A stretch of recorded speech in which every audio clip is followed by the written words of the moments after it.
မတလုံးစာဆိုင်တဆိုင်ရဲ့မျက်နှာချက်ပေါ်ကနေလူတယောက်ထိုးကျလာတာကိုတွေ့ရပါတယ်။ဆိုင်ဝန်ထမ်းတွေအိမ်ပြန်ဖို့ပြင်းနေချိန်မှာတနက်ကင်ထားတဲ့လူတယောက်ရုတ်တရက်ကျလာတော့အကုန်လန့်သွားကြတာပေါ့။ဒါပေမဲ့ဒီဓာတ်ပြကတခြားသူတွေနဲ့မတူပဲအရန်ရင်ကြီးနေပါတယ်။ဝန်ထမ်းတွေကိုစိတ်အေးထားဖို့ပြောပြီးအေးခမ်း freezer ထဲကိုမဝင်ခင်အနှွေးတွေဝတ်ထားကြဖို့တောင်တတိပေးပါသေးတယ်။မန်နေဂျာဖြစ်သူကအနှွေးထဲမပါလာဘူးလို့ပြောတဲ့အခါသူ့အနှွေးတွေကိုတောင်ချုပ်ပေးခဲ့ပြီးရဲကိုဖုံးဆက်ပေးမဲ့အကြောင်းမကြခင်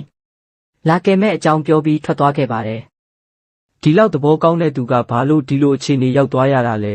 ။သူ့နာမည်က Jeffrey Manchester ပါ။အမေရိကန်စစ်တပ်ကအငြိမ်းစားယူထားသူပါ။စစ်တပ်ကထွက်ပြီးနောက်ပိုင်းငွေကြေးအခက်အခဲတွေဖြစ်လာပြီးသူ့သမီးလေးမွေးနေ့မှာတောင်ကိုယ့်ရဲ့ကစားစရာအဟောင်းလေးကိုပဲလက်ဆောင်ပေးနိုင်ခဲ့ပါတယ်။သမီးလေးကမကြိုက်ပေမဲ့အဖေကိုချစ်တော့ဘာမှမပြောပါဘူး။သူ့တငယ်ချင်း Steve ကတော့မင်းစစ်မှုထမ်းတုန်းကအကဲခတ်အရန်ကောင်းတဲ့စွမ်းရည် super power ရှိတယ်။အဲ့ဒါကိုအသုံးချသင့်တယ်လို့အကြံပေးပါတယ်။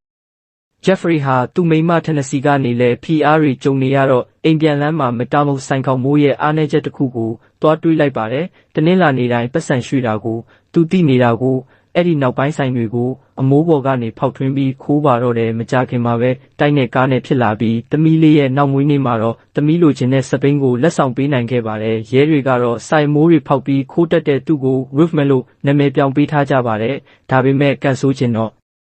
သမီးလေးကိုစပေးလက်ဆောင်ပေးနေတော့မှပဲရဲတွေရောက်လာပြီးသူ့မိသားစုရှိမှတင်ဖမ်းခေါ်သွားပါတော့တယ်။တရားသူကြီးကသူ့ကိုထောင်ဒဏ်45နှစ်ချမှတ်လိုက်ပါတယ်။